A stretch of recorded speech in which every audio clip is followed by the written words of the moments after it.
There was two kinds of slaves. There was the house Negro and the field Negro. The house Negro, they lived in the house with master. They dressed pretty good. They ate good because they ate his food, what he left. They lived in the attic or the basement, but still they lived near their master. And they loved their master more than the master loved himself. They would give their life to save their master's house quicker than the master would.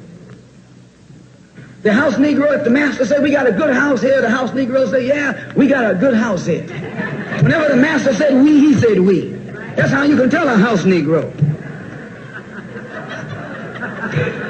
If the master's house caught on fire, the house Negro would fight harder to put the blaze out than the master would.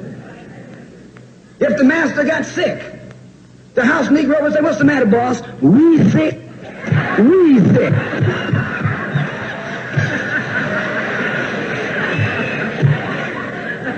He identified himself with his master more than his master identified with himself.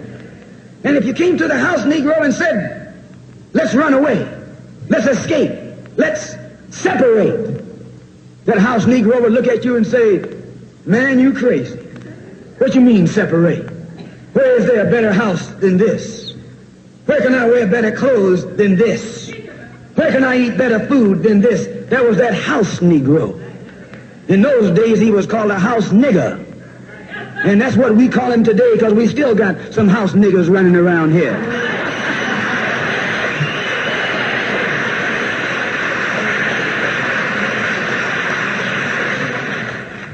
This modern house Negro loves his master.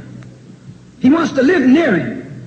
He'll pay 3 times as much as the house is worth just to live near his master. And then brag about, I'm the only Negro out here.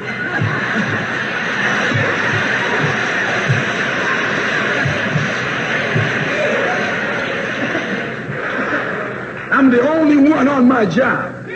I'm the only one in this school. You're nothing but a house Negro. And if someone come to you right now and say, let's separate, you say the same thing that the house Negro said on the plantation.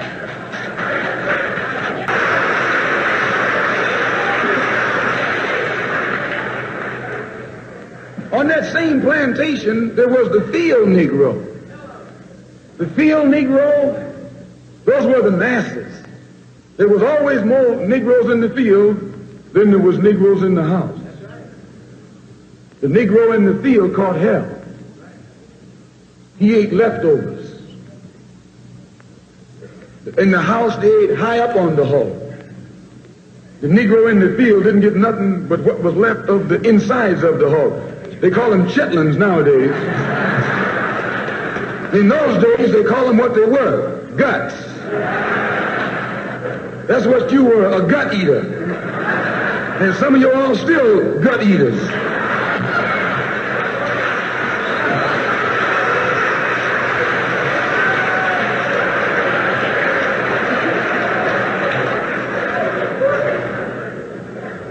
The field Negro was beaten from morning till night.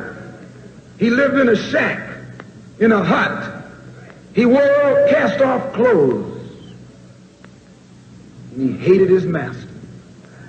I say he hated his master. He was intelligent. That house Negro loved his master. But that field Negro, remember, they were in the majority. And they hated the master. When the house caught on fire, he didn't try and put it out. That field Negro prayed for a wind, for a breeze. When the master got sick, the field Negro prayed that he died.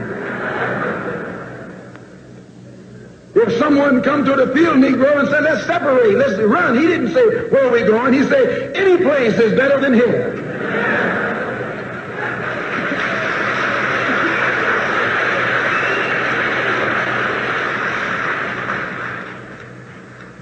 You got field Negroes in America today.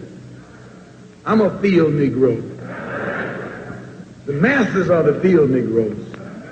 When they see this man's house on fire, you don't hear these little Negroes talking about our government is in trouble. They say the government is in trouble.